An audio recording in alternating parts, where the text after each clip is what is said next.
Hello, and welcome to the Overland Journal podcast. I am your host, Ashley Giordano, and we are here today with some very special guests. And if you've attended any of the Overland rallies, such as the Northwest Overland Rally, BC Overland Rally, and Rocky Mountain Overland Rally, right? Mm-hmm. Yes. You may be familiar with the Hylands. You may also be familiar with the Hylands from their epic journey in a Land Rover, which they'll talk to you about that special kind of Land Rover they took with their 3 kids from London to Singapore. Thank you so much, Ray and Marianne, for coming on the Overland Journal podcast. Oh, thanks for having us. Thank you. Yay! I'm so happy to have you on here. We don't get Canadians on the podcast very often. So, yeah, very stoked. But, maybe just tell us a little bit about yourself and how you got into the overland space, and because you guys have been in this industry for a little while. That's an interesting question. I think it came about because we needed to buy a minivan. I was living in Singapore. We had 3 little kids, and at the time I had an old classic, like antique Mercedes station wagon, which broke down every time Marianne drove it, especially when she had the kids. And my mother-in-law said, "You guys should get a minivan." And I wasn't really ready for a minivan. And I looked around and found a Defender 110, which is really fun.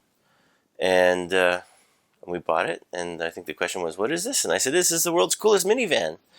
And that kind of got us started. We joined the Land Rover Club in Singapore. We started going on adventures and trips up into like Malaysia and stuff like that. And we just got hooked. Why a Defender? Couple of reasons. One is I think I just always liked the look of the classic Defender. I mean, I grew up with, Mutual of Omaha's Wild Kingdom series. The guys would be driving the old series trucks across the savannah and, jumping off the hood and tackling gazelles and stuff, right? And but at the same time in Singapore, if you bought a Defender, because it was diesel, it was registered as a commercial vehicle, and it was actually much more affordable than buying a Land Cruiser or something like that. Nice. Yeah. What year was it? It was 2004 when we got the Defender. Nice. Yeah. And what year was the Land Rover? It was an 05, right? It was an 04, I guess. It was new. Gotcha. Yeah, we ordered it. Yeah. Yeah. Nice. Yeah, it was police blue, which is pretty funny. And sometimes you drive around the island in this truck, and that was kind of what the police had. And just given the color, like sometimes you'd roll up to a checkpoint or something, and people are ready to salute you until they realized, oh, it's just some random dude in an old Land Rover. So That's great. So what were you doing in Singapore at that time? Marketing. Okay. Yeah, worked for different companies in marketing and communications. Right. And then you met in Singapore. Yes. Yeah. Mm-hmm. Yeah. Nice.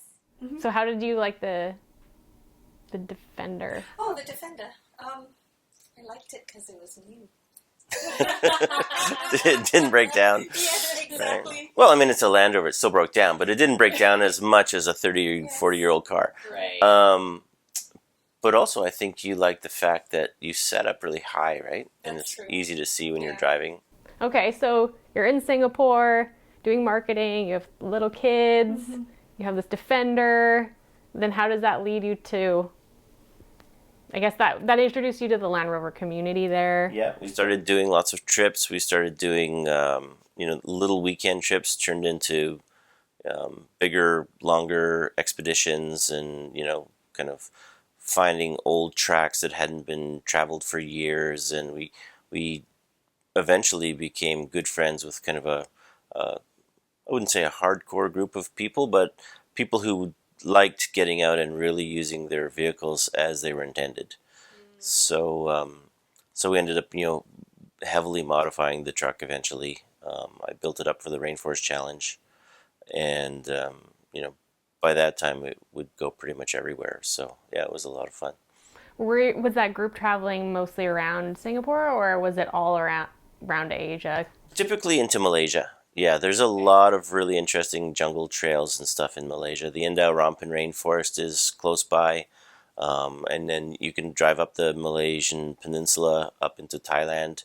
Takes about a day. It's not too hard.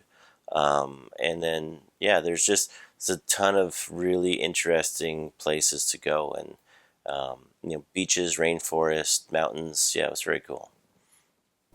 So many things have happened since then with the rallies and your Right. London to Singapore trip. So how do we get from there to here? Yeah. We moved to New York. The company moved me to New York.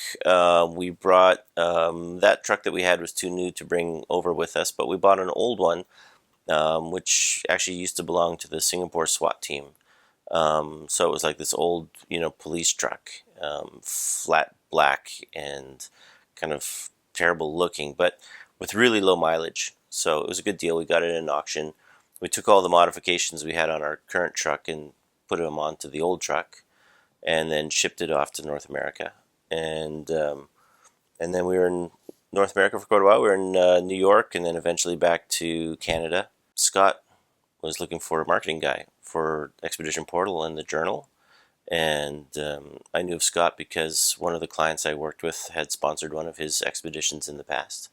And so reached out and started working with the Journal and Expedition Portal, and that was a lot of fun. We spent a ton of time in Prescott and got to know the whole crew. And we did a whole bunch of really fun trips together and got to do, interesting trucks and interesting gear, and that was actually pretty awesome.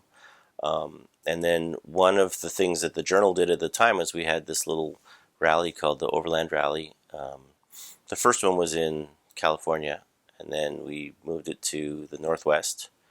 And I was focused on the event, and I was having so much fun with it that I said to Scott eventually, I'd like to just focus on the event. And so the event was kind of spun off as its own standalone company, separate from the Journal.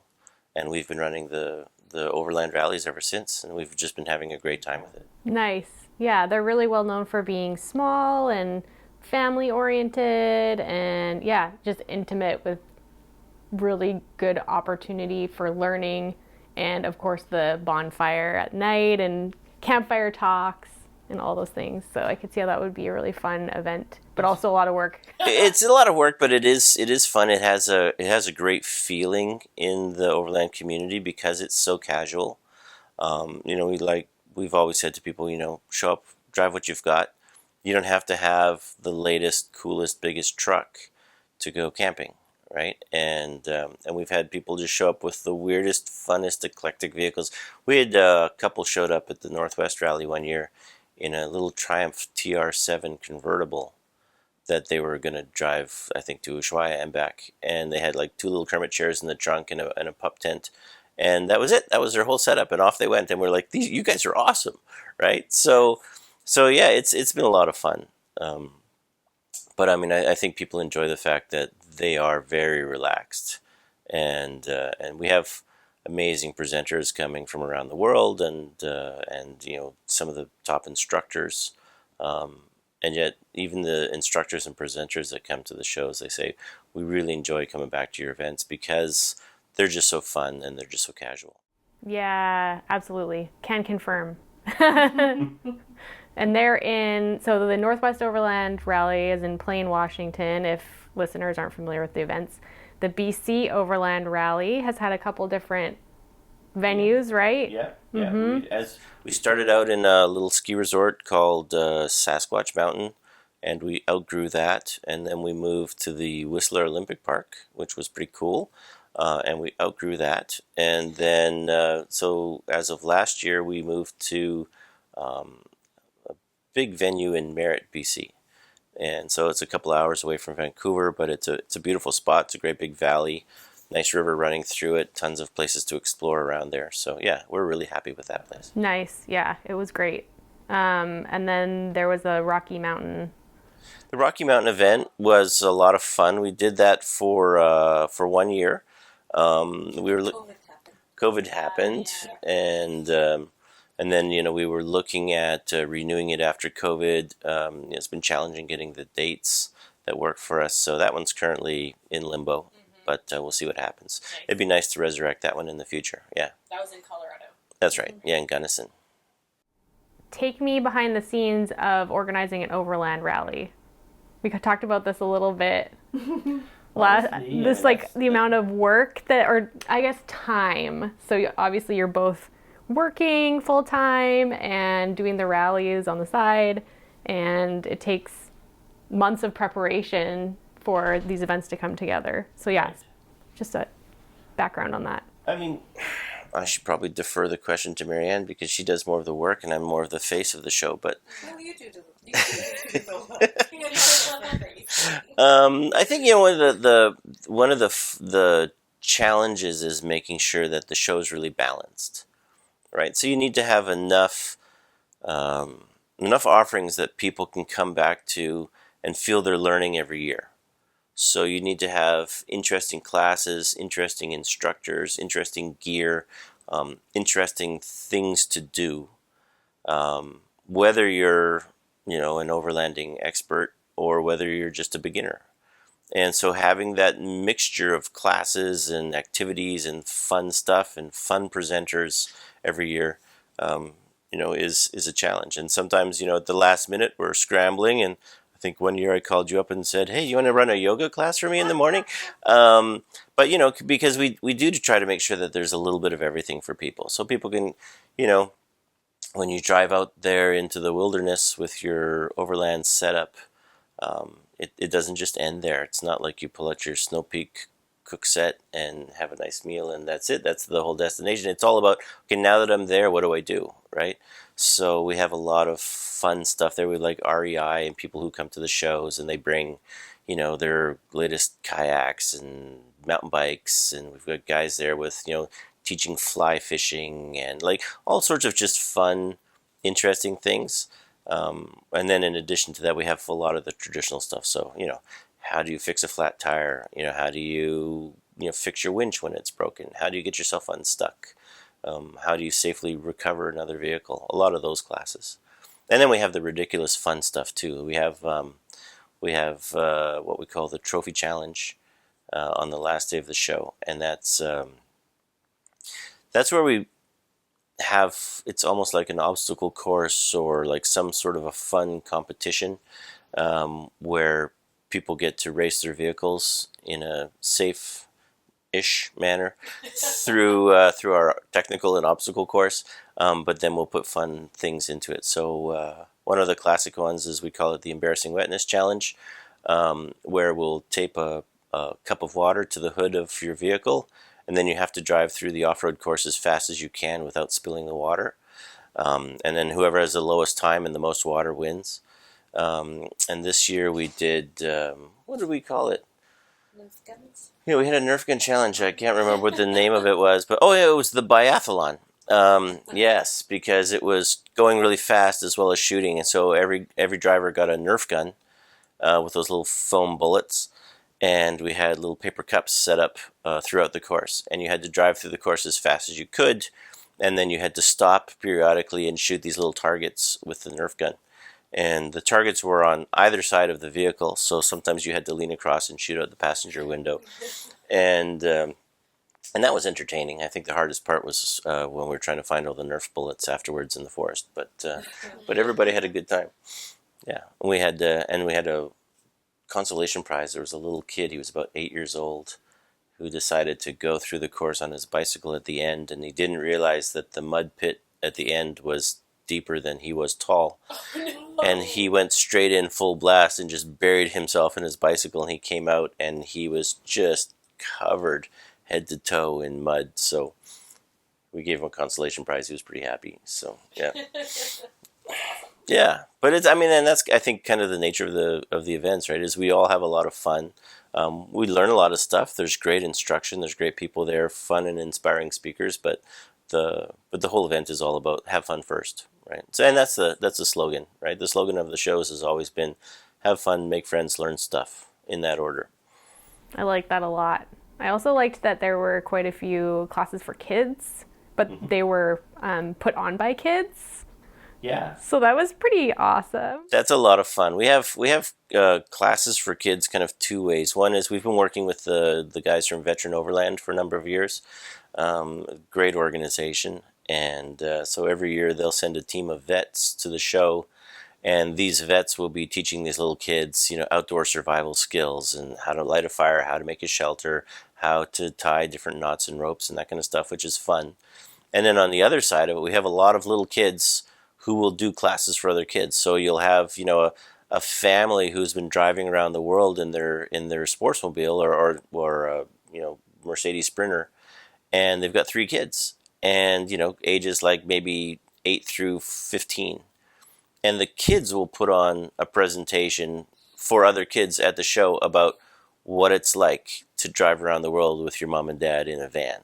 And that's actually been a lot of fun, because they're like, all right, so yeah, your mom and dad are going to want to do this, and they're going to think it's exciting, and okay, it's kind of going to suck a bit because you're going to have to get away from your friends and your video games and all your stuff. But on the other hand, there's a cool side of it too, right? And they'll talk about what they enjoy about it. And I think that's been really interesting for little kids to kind of go, wow, mom and dad are telling me this is going to be epic, and sometimes I believe mom and dad and sometimes I don't. But if other kids who've gone through this are sharing their experiences, it's more real, right? Yes. And we had little kids teaching things like water filtration classes and cooking and stuff at the kid level. So it's a lot of fun. Yeah. That's a nice segue, because we're talking about kids and traveling and kids being on the road and having experiences, traveling with their parents. So I wanted to touch a little bit on your trip that you did as well with your 3 boys from London to Singapore, because it's probably like one of the most epic trips I've ever heard of. So hardcore and so cool. But yeah. We didn't plan it that way. It just sort of happened that way. But yeah. It happened by default because of the vehicle. And my lack of planning and preparation, I think. Yeah. So. Yeah. So tell me, well, let's start from the beginning, I guess, of that whole thing. Like you just said, it started because of the vehicle. Yes. So that was pretty important to the inspiration of how it went and where you went. We were still living in Singapore, and members of the Land Rover Club, and these guys came over, a bunch of old guys from England, and it was 2005. And it was the 50th anniversary of the first overland expedition from London to Singapore. And if listeners aren't familiar with that trip, no one had driven from England further than India at that time. They'd never driven further overland, because there was this impenetrable jungle in Burma. And in World War II, General George Stilwell, as part of the forces to resupply the people fighting the Japanese, they cut a road across it was called the Burma Hump. And they cut this road through the jungle, and it was called the Stilwell Road, sometimes called the Lido Road. And then it was abandoned at the end of World War II, because nobody really needed to drive that way. It was just it was a road of convenience because of the war.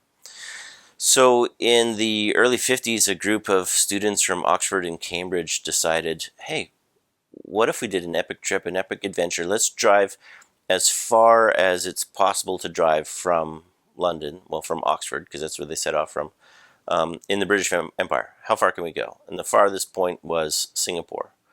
And they said, in theory, somebody cut this road through the jungle in the war, and it was only like, 5 or 6 years ago, or 10 years ago, I guess, by the time they actually set out.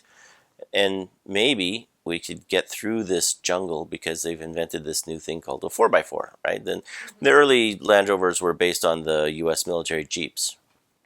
And so they went to the Rover company and they said, hey, we'd like to drive to Singapore. We've got this crazy idea. And would you be interested in sponsoring a car? And Land Rover had just come out with, in their Series 1s, they had come out with something called a station wagon in 1954.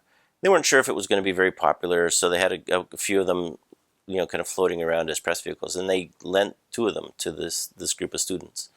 And those guys drove, from in 1955 and 56 from London all the way to Singapore, and had this epic trip and wrote a book about it. And it was popular at the time because the BBC gave them cameras, and David Attenborough, young David Attenborough in his 20s, was running a travel program for the BBC at the time. And so he would get the film, these cans of film that these guys were mailing back as they drove around the world, and he would like edit them and have this little BBC, program every week. So jump ahead 50 years, it's 2005, it's the 50th anniversary of this trip, and these guys, the remaining members of the expedition, flew to Singapore to do, they were going to do a 50th year reissue of the original book, and they also decided to do an audiobook recording at the same time in Singapore. And one of my buddies, Dave, who was in the Land Rover Club with me, he was the sound engineer who put the audiobook together. So he invited us to come and meet these guys. And so we went down and we met them, and they were really nice. We had a great time. And Marianne and I said, how cool was that? Like, wouldn't it be amazing if you could recreate that journey today, right? But it was just a thought, because the roads through Myanmar, so Burma is now Myanmar, and the borders had been closed for years, and you couldn't recreate the trip, right? And we're like, okay, well, that was a fun idea, and we kind of forgot about it. And then fast forward another 8 or 9 years, and we're now living in Canada in the mountains, and we've got our Defender, and we're doing a lot of trips, and I'm working with the journal, and I decided I wanted to have a little project vehicle to work on with the kids, and the boys were getting a little older. They're like grade, they were, I think, 11, 12, and 13 years old at the time, and I found this old Land Rover, terrible vehicle. It had been sitting like abandoned in a field in Revelstoke or somewhere for like 20 years, right? It had chickens living in it, and didn't have any doors, and didn't have any windows, and like it was just a shell,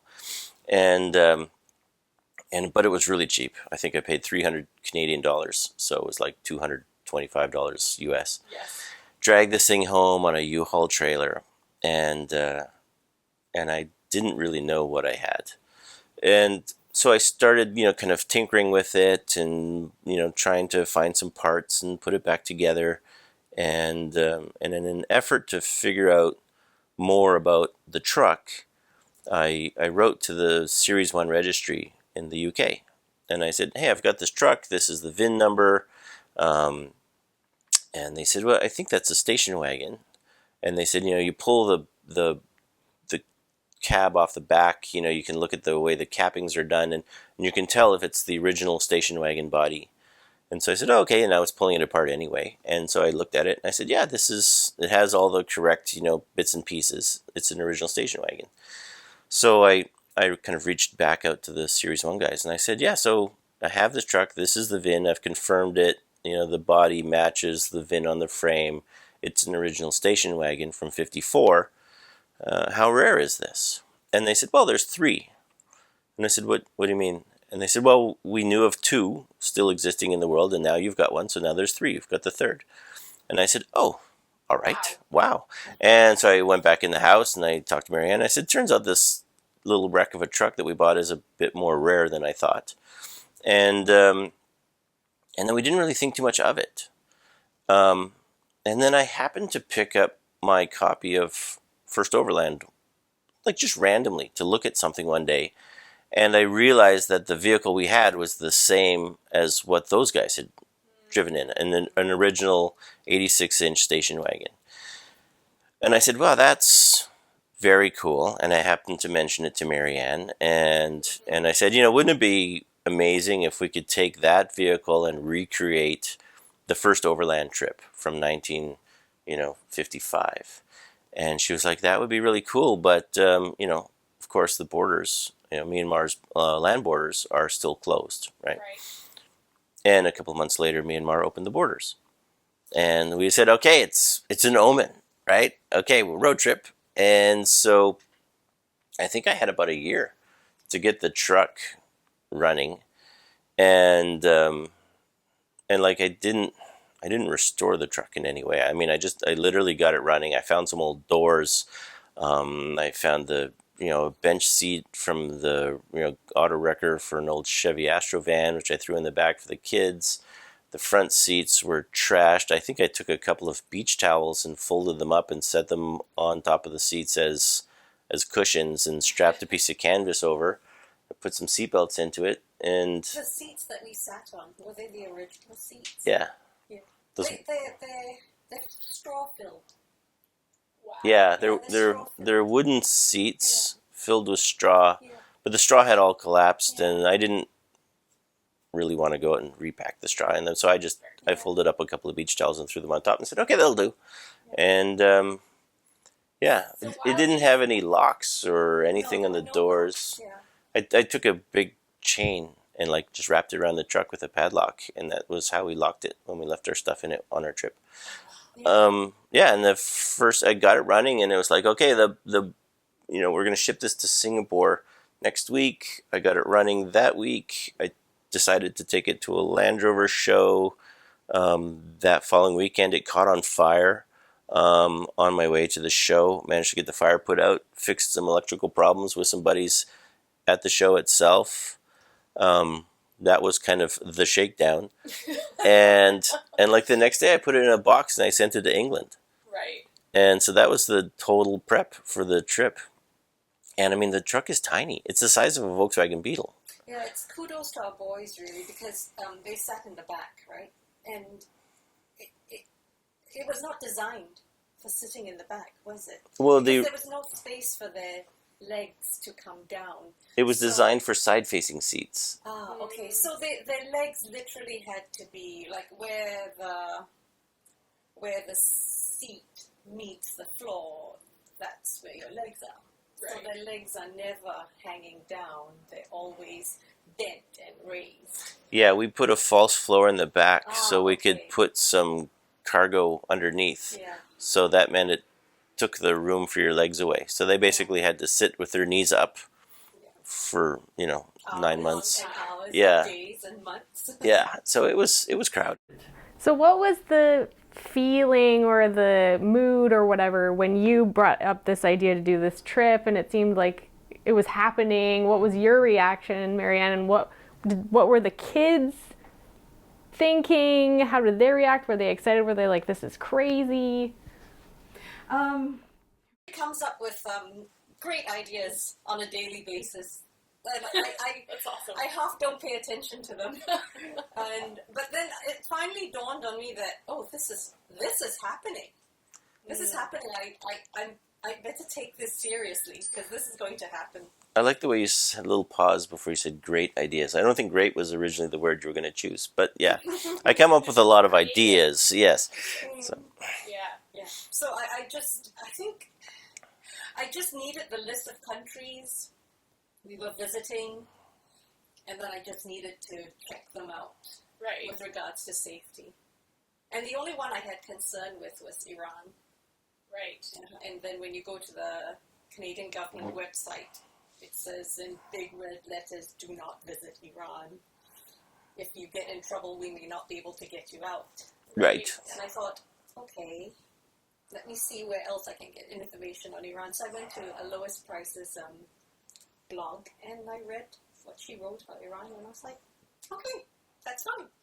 We can do Iran. That was it, really.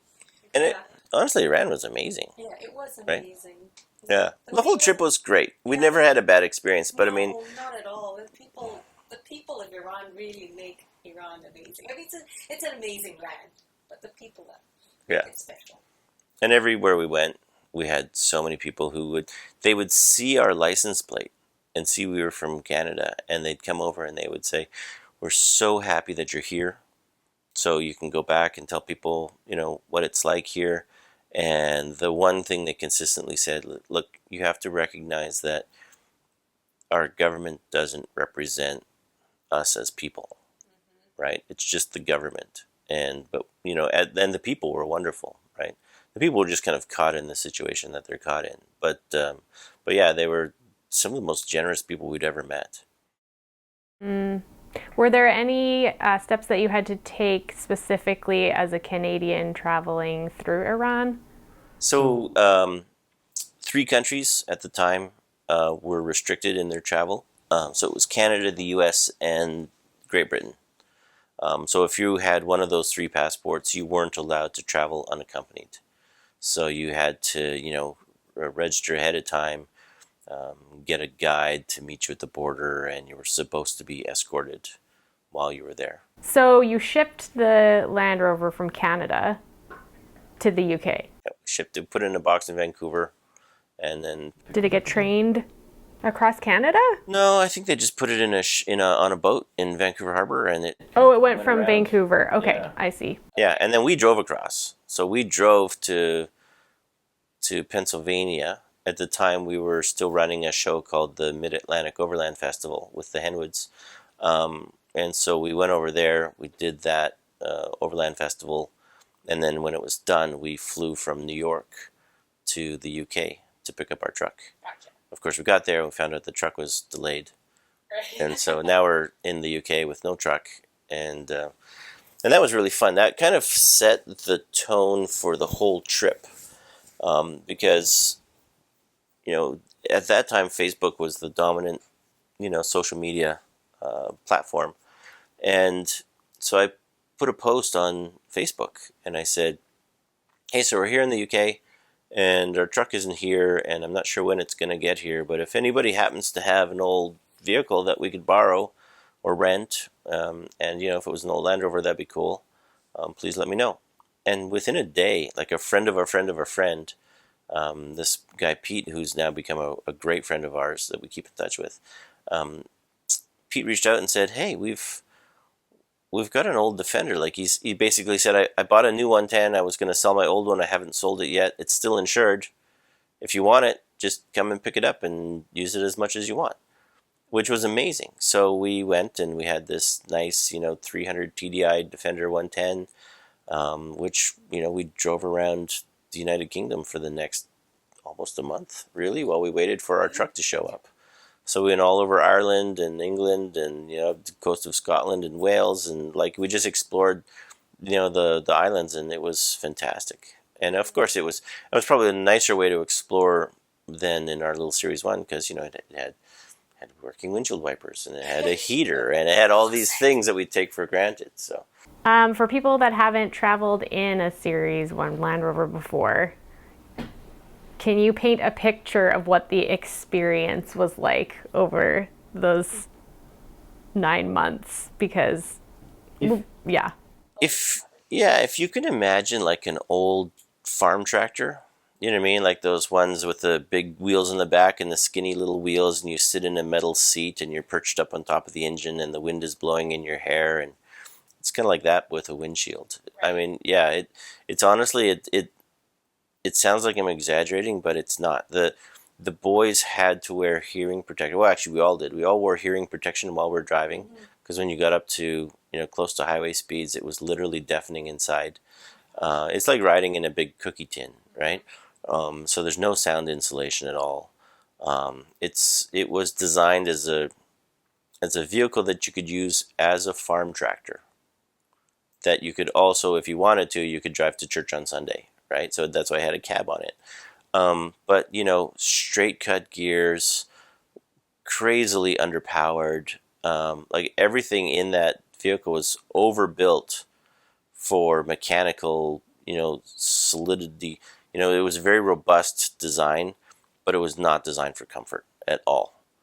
And so, yeah, it was a bit like riding a motorcycle kind of thing, but louder. So. And then tell me a little bit about limitations on packing, because you only had so much space and you had 5 humans in there. Yeah, and I can't remember what the weight limit was.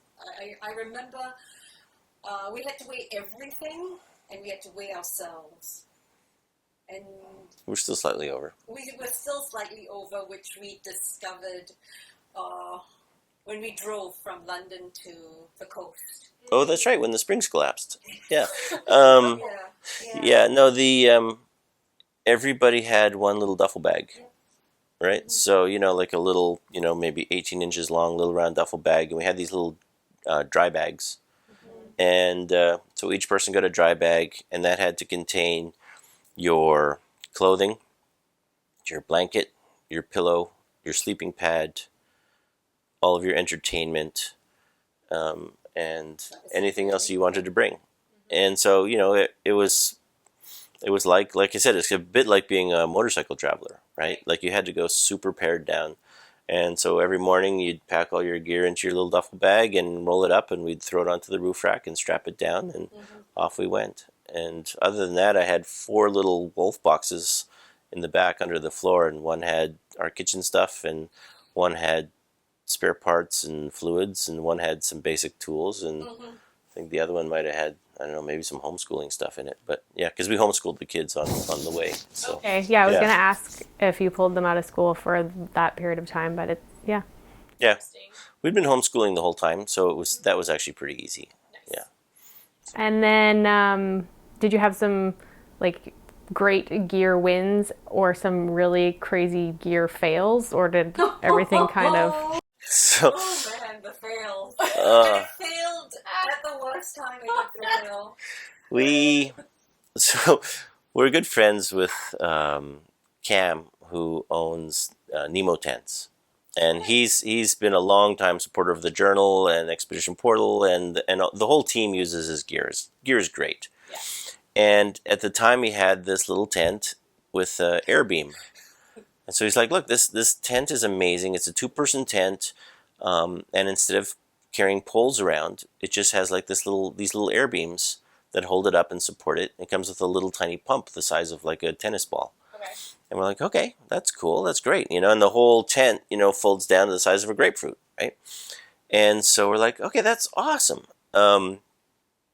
until it leaked, and I think we discovered it was like a at 2 a.m. 2 a.m. pouring rainstorm, and the tent has collapsed on us, and we're both drenched, and of course the tent the tent's wrapped around you now, and it's soaking wet, and the rain is thundering down on you, and you can't even get yourself out of the tent. You know what I mean? It was an adventure, and we went through a couple of patch kits and stuff, and eventually Cam just sent us a different tent. And but yeah, I think he said we're not allowed to test gear anymore. I have a bad reputation of destroying gear, so. But yeah, no, I mean but other than that, I mean we had a full set of Nemo, like the sleep sets, right? So the down blankets and the little matching pads, they were amazing. They fold up to almost nothing, and they're really lightweight. Still have them. They're great. Yeah, and other big wins. Oh, yeah. So and then we switched over to the Nemo, the Dagger and Galaxy tent. So a little 2-man for Marianne and I, and a 3-man tent for the boys. And those are great. We still use them every day or every year when we go camping. And then we used the Kermit chairs. And I'm not sure if you've ever used a Kermit chair, but there used to be this old guy named Kermit, and he'd made these chairs in his basement in like Tennessee or somewhere. And they're like handmade out of, I think, ash or hickory wood or something, and they fold up tiny, and they roll up into a little tube, and they with canvas, and they're not terribly light, but they're really, really robust, and they're really small, and you sit low to the ground, right? That's the only thing that some people don't like about them, but the nice thing about sitting low to the ground is you don't have to worry about having a footstool or a tall table, right? Right. And those were great. So we had a set of those, and they've been fantastic. And then our other big wins were we had an MSR stove, little tiny backpacking stove, the Dragonfly.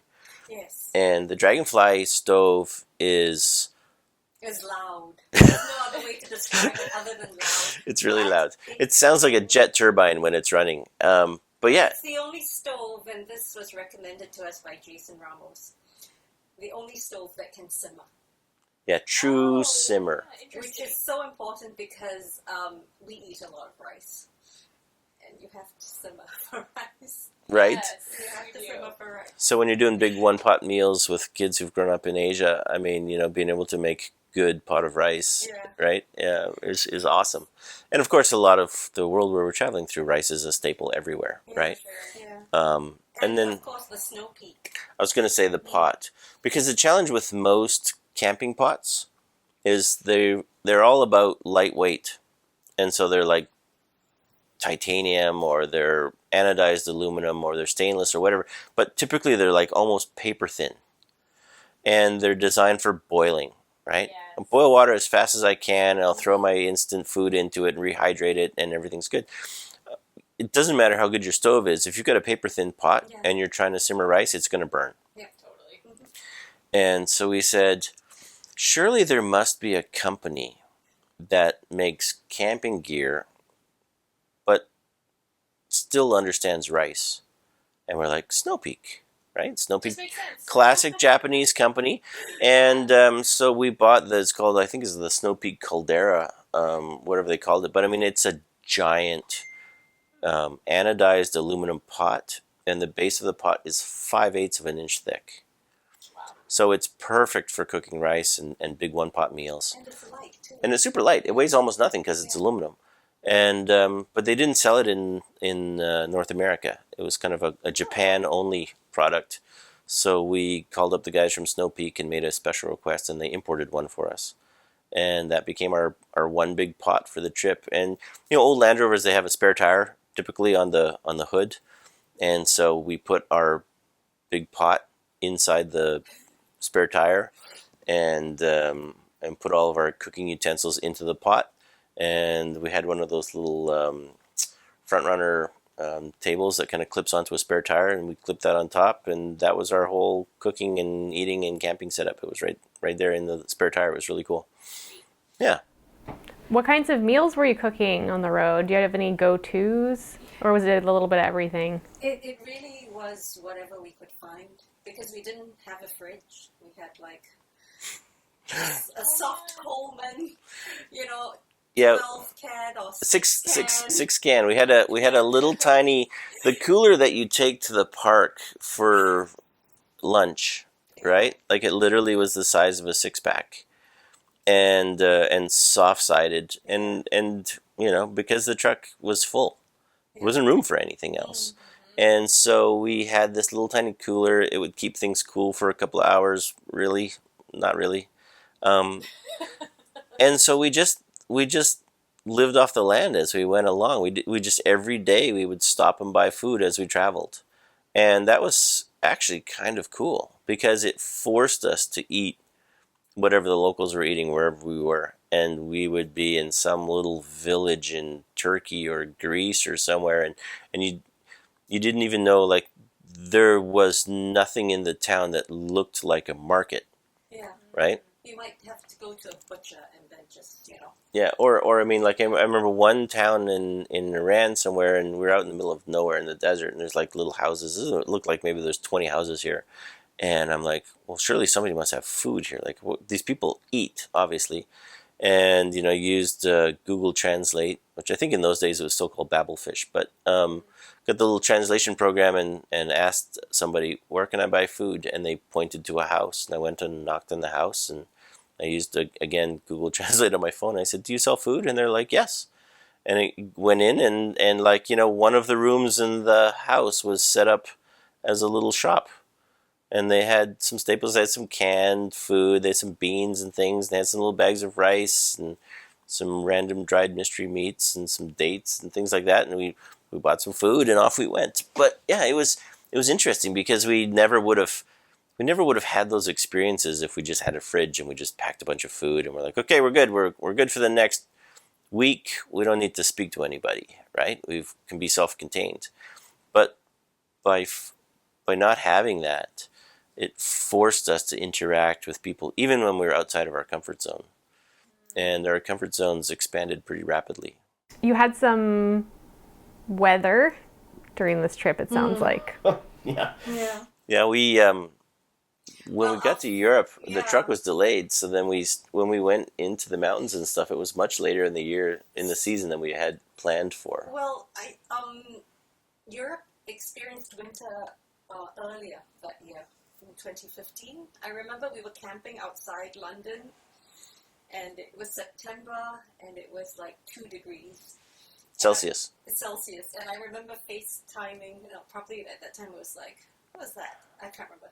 The equivalent of FaceTime then.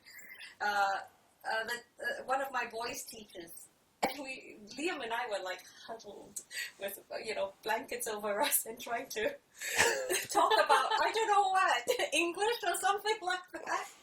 Yeah, but then it I mean, there was a lot of rain. There was a lot of rain. And when we crossed into France, took the ferry across, and we got off the ferry, and it was so cold, and the wind was blowing so hard. And then there was this little hole where my feet went. Oh, that's right. Yeah, because at some point, forgot to cover it. Yeah. And the wind was just blowing in, and we had to keep moving. So I had to take my bag, and I had to shove it up the hole and put my feet there to just stop the wind from coming in. That's right. I'd forgotten about that. Somebody had cut a hole in the bulkhead to put in like an auxiliary heater or something at one point, and the heater was no longer there, but the hole was still there. And so Marianne was exposed to the elements as we were driving down the highway. I think eventually I just put some duct tape over it or something. I think it was duct tape. Yeah. Yeah. And then we made the decision not to go to Paris, to just skip Paris entirely. Oh yeah, and just head south. Yeah, which was a very good decision because we figured, if we want to see Paris, we can always fly to Paris. That's so easy to do. Yeah. But everywhere else in France, that requires a little bit more. So we were just going to go and that was elsewhere that we could go. That was awesome, actually. Yeah. We spent quite a bit of time exploring France and like the Loire Valley and some of the amazing chateaus and castles and that type of thing. And then we went down to Avignon, which was very cool, and then Nice. And we have a good friend, Patrice. Patrice has been a long-time contributor to Expedition Portal, and he used to have an overland import business in Europe. And so we went to visit Patrice. He now runs a business in Nice called Nice Caravans. And caravans are basically what they call motorhomes, right, in Europe. And so he's got this big RV dealership. And so we went to visit him. And he had a mechanic there who helped us do some work on our truck, which was kind of a consistent story. Stop everywhere, find a mechanic. But he also let us camp in some of these fancy new RVs in the lot while we were there. And so we used Nice as a little base. We spent about a week there just exploring around kind of southern France and going into Monte Carlo and that type of thing. And it was really cool. Yeah, great experience. And then we had to leave. And then we had to leave, yeah. We said that, Monte Carlo was the only country, or Monaco was the only country that the Series 1 didn't break down in. That's true. You're only there for a day. And then Turkey was like winter. Did you say minus 17 Celsius? Minus 18, yeah. When we went into, from Europe, we went down through Italy and we took a ferry over to Greece and we kind of island hopped through Greece, and then from Greece to Turkey we took another little ferry. And of course at that time, there was thousands of Syrian refugees fleeing in the opposite direction. So that was really interesting, kind of seeing and meeting all these refugees as they were traveling in the opposite direction of where we were going. And then we got into Turkey itself, spent some time in the south of Turkey, which is really pretty. Went up to Istanbul, did some truck mods, met some really fun Land Rover people. And then we crossed into Iran at Dogbayzit, which is little small border town, northern border crossing, and it's in the mountains, and it's right literally beside Mount Ararat. Right, we passed that on the way, and or the Ark of the Covenant was supposed to have, and anyway, if you follow your Bible references from Sunday school when you're a little kid, you'd probably still know the name. But anyway, so we crossed there. It was absolutely freezing, like I said, 18 below the night. We got a little hotel close to the border, so we'd be up and early, ready to go. And also, we weren't really prepared for sleeping in minus 18 outside in our tent, right? We got up in the morning, everything's covered in snow, and the truck won't start because, it's just, this old engine, it leaks so much oil that I was running pretty thick oil in it, and it didn't like the cold. And I didn't want to kill my battery trying to crank it over. And I said to a guy in the hotel, I said, hey, can you, is there a tow truck or somebody that, has a vehicle that maybe I can hook my jumper cables up to? and I can slowly crank the engine over until it loosens the oil up enough that it'll fire. And he goes, oh yeah, no problem. Go in and have some breakfast, and we'll take care of it. And so we were sitting there having some breakfast. I think breakfast consisted of hard-boiled eggs and sliced cucumbers. Yeah, that was it. So anyway, we're there enjoying our cucumber slices, and Marianne's looking out the window. I'm sitting with my back to the window, and she goes, Ray, I think somebody's building a fire under our truck. And I'm like, what? And so we went out to see what was going on, and they had understood the problem, but they didn't quite understand the solution I was asking for. And they were like, oh yeah, well, the engine's really cold. We'll just build a fire under the engine and it'll warm it up. And I said, no, you don't understand. This is an old Land Rover, and it's leaking fuel and oil continuously. If you build a fire underneath this engine, the whole truck is just going to go kaboom. And so what we ended up doing is they started bringing out teapots from the kitchen, a little chain of teapots coming out, kettles, yeah. And we were pouring this, almost boiling water, like hot water, over the block to warm up the oil inside, because the block was just basically a giant heat sink, right? And so we poured enough water over this thing that there was a skating rink underneath the truck, but eventually the engine was warm enough that it turned over on its own and started, and off we went. It was just another morning on our trip.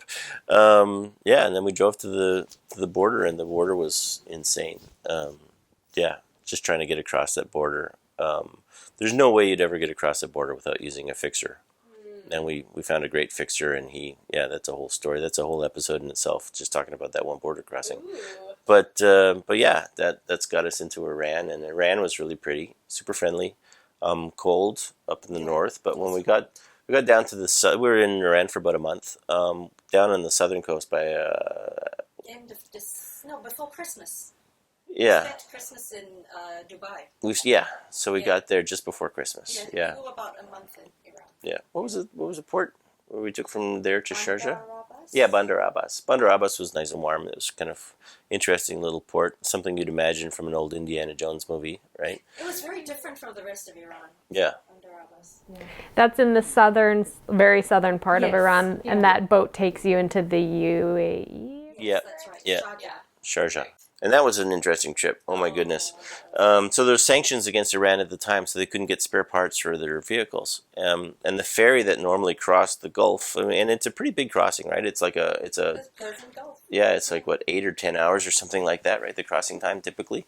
And so it's kind of an ocean-going ferry, like a big ferry, except that the ferry had broken down. They couldn't get parts, and so they had this little tiny ferry that just typically runs like a half-hour trip over to these local islands. And they said, oh, we'll just take this across the Gulf. And a tiny little ferry, flat bottom, and we got out there into the middle of the Gulf, and this big storm came up, and this boat is pitching all over the place. Everything was covered in salt, because like the spray is breaking over the boat, and then everything was like the truck, all the trucks were just covered in a sheen of salt. It was amazing, actually. It looked really cool, but probably not very good for them. That's when we met the Spanish couple. That's right, when they were trying to get onto that boat. But yeah, we by the time we reached Sharjah, I mean, the boat was just basically encrusted in salt and vomit from everybody on the boat. Yeah, it was an adventure. So you had Christmas in Dubai. And then that was fun. We met some really cool people there, lots of Land Rover fans. Met one guy who took us out to show his collection of Land Rovers, and ended up driving into Oman with him unknowingly across the border in the desert. From there, we went to India. Yeah. And that was truck in India. Oh my goodness. Yeah. Shipping is anybody who's done a lot of overland travel will tell you the worst part of any overland trip is anytime you put your truck on a boat. It's like the most worth it, but also a headache. Oh yeah, the biggest headache ever. Where were you shipping the vehicle? Like how? We were shipping from Dubai to Mumbai in India. And we did that because I didn't want to take the kids through Pakistan, southern Pakistan at the time. It wasn't that it was very violent, it was just that it was unpredictable. Yeah, because you'd have to cross the border at Baluchistan, right? Right. And as it is, when we were in Bandar Abbas, there was an incident on the Iranian side where there was a bomb that went off. Yeah. You know, and yeah. So, I mean, if... We probably need military escort, too. Yeah. Which seemed indulgent. For me, that's what I think,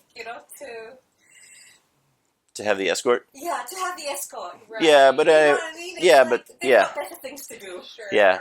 But not only that, but I mean, people who had done the trip that we spoke to said, the escort was, not going to add any value. If you're driving along and some bandits came along, the escort's just going to run away anyway. So, but yeah, so there was a lot of uncertainty along that route, so we decided to just ship around there. So that's why we went down to Dubai and then up into Mumbai. But then we had to fly to New Delhi because we had to go to the Myanmar embassy to get our visas. Oh yes, that's right. And so we were in New Delhi without our truck. Yeah. And then we had to go to get our visas at the Myanmar embassy. That's right. Right, and then we traveled down to Mumbai, picked up our truck again, which was late, but the timing on our visa for the border crossing into Myanmar was fixed. Yes. We had to cross on a certain day. And we had to be out of India by a certain date. Right. 30 days in India. That's all we had. Yeah. And India's a pretty big country. It is. And the roads aren't very good, especially when you broke the truck. Yeah, multiple times. Yeah. But yeah, so then we had to basically race across India in this truck, and northeast. You're like, I'm racing at how many kilometers an hour across India? I don't know, but it was long days of driving. Yeah, very long days, really and stressful because literally the truck collapsed, right? The roof. Oh yeah, the roof mounts collapsed. But that was when we were in. Yeah, that was in Nagaland, but I think that was from those Indian highways. Yeah, we couldn't open the door. We couldn't open the door. Somebody had to prop up the roof, and then we could open the door. Right. Yeah. Yeah. It was brutal. The roads in India were just so bad. And I mean, if you've done any travel in India, you think it's pretty bad in the cities. The cities are pretty terrible. But when you get into the countryside, I mean, the highways just deteriorate, and you'll have a nice big 4-lane highway, and you're driving along at a good clip. And then you're like, what is that across the road? Is that like a strip of paint or something? And you always slow down because you don't know what it is. I mean, one time we were driving along the highway and somebody had dug a trench across the highway, like they were going to put a pipe in or something. So they dug like a 2-foot wide, 3-foot deep trench right across the highway and then just left it. And like if you hit it at full speed, like you'd be dead. And that kind of stuff was everywhere. Or you'd be just driving down the road. And if you're driving at night in India, it was brutal because you'd have... people would drive the wrong way down the highway all the time because it was more convenient for them to just drive on the wrong side of the highway rather than go up to the exit that they needed. And at night they would drive with no headlights because they're trying to save diesel fuel. And so you'd be driving along at night in the fog, and suddenly a dump truck with no headlights comes out of the fog heading right for you, right? It was terrifying. It wasn't boring, that's for sure. No, that was stressful. It was stressful, yeah. But yeah, so eventually we crossed into Nagaland and then into Myanmar, and we made our border crossing. Like, we got to the border the day before our visa expired. Do you remember when the ignition wouldn't work? This was just the day before reaching the border town. Yeah. Between India and Myanmar, and the ignition wouldn't work, so you hotwired it. Oh, that's right. But that meant that we couldn't stop the vehicle until we reached our destination. Oh yeah, because the starter failed. The starter switch failed. The ignition switch failed, and so I just wired it direct because I didn't have any parts with me, and so hotwired it, got the truck running. But I mean, the only way to turn it off would be to pull the wires back out, and so we just let the truck run all day until we got there. And I think at some point I found a button. And I wired a button up as a starter switch. But yeah, it was an effort. Forgotten about that. Mm-hmm.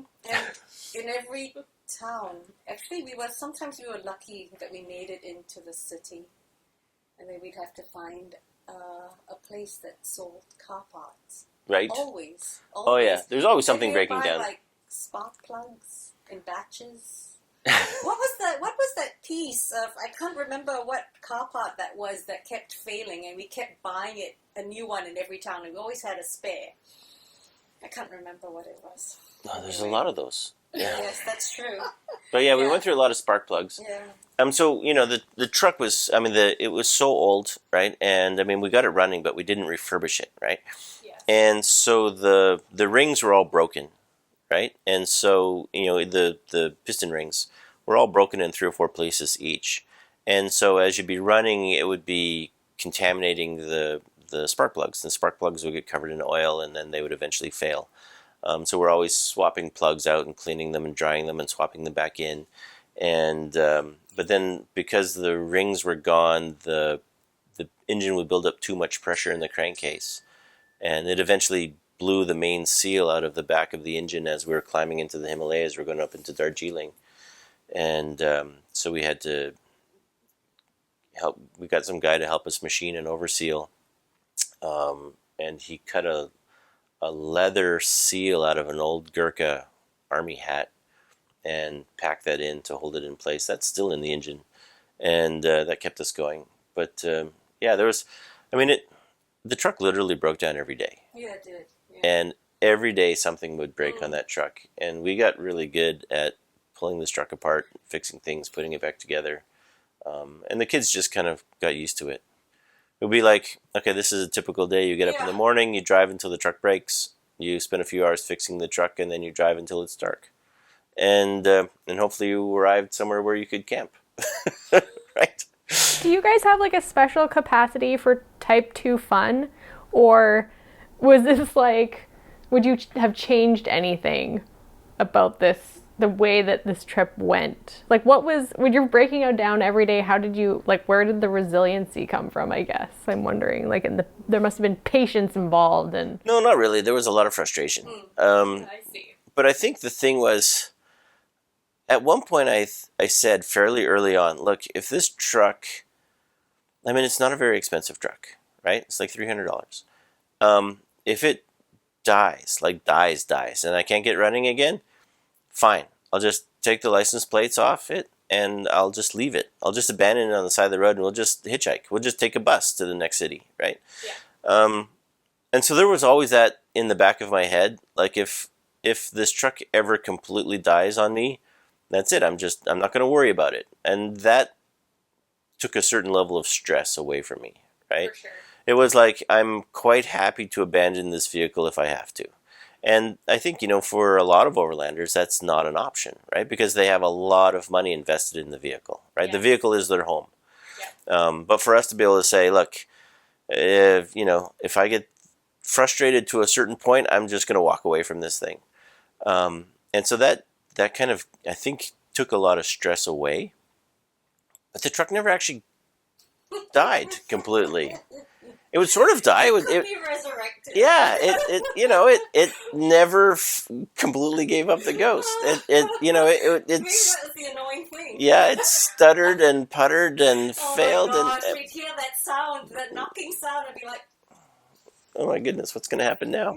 But it always came back to life, and it always got us to the next town. yeah, And it it never, Yeah. all the little issues we had, we never got stranded. Yeah. We never had to get towed or rescued. We always were able to get it running again and get it to the next town. Yeah. Right. And it made it all the way back to Singapore. So, and then from Singapore, we shipped it back home here, and it was fine. So. and you still have it. I still have it. Yeah, I eventually took the engine out and sent it to an engine rebuilder, and I asked him to kind of refurbish it. And he took it apart, and he called me up on the phone, and he was laughing at me. He said, "Ray, I've never seen an engine in such bad condition that still ran." Because I had said, like, take it apart and go through and make a list of all the parts that we need to replace, and I'll order the parts, and we'll do some machining, and we'll rebuild the engine, the original engine. And he said, I need everything. He said, every single part that you can order for this engine, I need. He said, every single thing in this is worn out. He said, the camshaft is completely smooth. He says, I don't even know how it runs anymore. He says, the lobes are completely worn off. said every piston ring is broken in 3 or 4 places. He's like, and he just went through every single component, and he said, this component is worn to the point where the engine shouldn't run, and this component is worn to the point where the engine shouldn't run, and this component is worn to the point where the engine shouldn't run. And guess what? The engine's still running. So yeah, it was amazing. So Wow. You were talking a little bit about how this is like playing, I wouldn't say devil's advocate, but taking an inexpensive old vehicle, I think obviously has its pros and its cons. But some of the pros really regarding budget on this trip in terms of carnet spending and parts along the way. You were saying something about that. yeah, Marianne said to me one time while we were driving, right, about, I'm so glad we didn't restore this before we left because it's so much cheaper to do it on the road. Right. Right? Because cheap mechanics, cheap parts, you know, as you're traveling through Asia and Europe. And you gave us that worldwide restoration. Right. Yeah. This mechanic we met in India or in Istanbul. Yeah, that was funny. But yeah, I think, you know, that like we said, the carnet was really cheap because the cost of the truck was really cheap, right? And then the other fun thing was, I mean, it's a classic old Land Rover, Yes. right? So everywhere we would go, I mean, like you'd see people would show up in a $150,000 decked out G-Wagon or Sprinter van or whatever. You know, we had guys showing up with Unimogs and stuff, right, on some of these overlanding destinations, and we'd roll up in this terrible little truck, and everybody wanted to come and see the truck. Everybody thought it was really cool. We'd roll into a town and everybody would come out. We stopped at a traffic circle in Tehran, I think, to take some pictures, and a cab driver pulled up behind us, and he got out and he came up to talk to us, and he offered to share his breakfast with us because he thought we must be so poor because we drove such a terrible old vehicle. We must be so poor that we couldn't afford our own food. So he offered to share his breakfast with us, which was the sweetest thing, but it was pretty funny. So yeah, so that tells you just how good the truck looked. Yeah, oh yeah. Classic Land Rover. Right? No paint. The little bit of paint that was on the truck was in multiple colors, and yeah, but most of it was just bare battered aluminum. Right. What was I don't know, like, what did you learn from this trip? What was the lesson? Was there anything that you took away, or were you just like, wow, that was really hard, really rewarding? I think the biggest lesson, and one I hope the kids also took away, was that, you know, you'll figure it out, right? Like, okay, everything's going wrong. It's okay, everything's going wrong. You'll figure it out, right? We'll just figure it out. We'll figure out what we need to do. Okay, this may not be the plan, but this is what we're doing now, right? And don't get too hung up on the fact that everything's going wrong, because if things go wrong, it's what happens. Sure. And then you work through it, and I'm assuming build confidence because you keep figuring it out. Right? Yeah.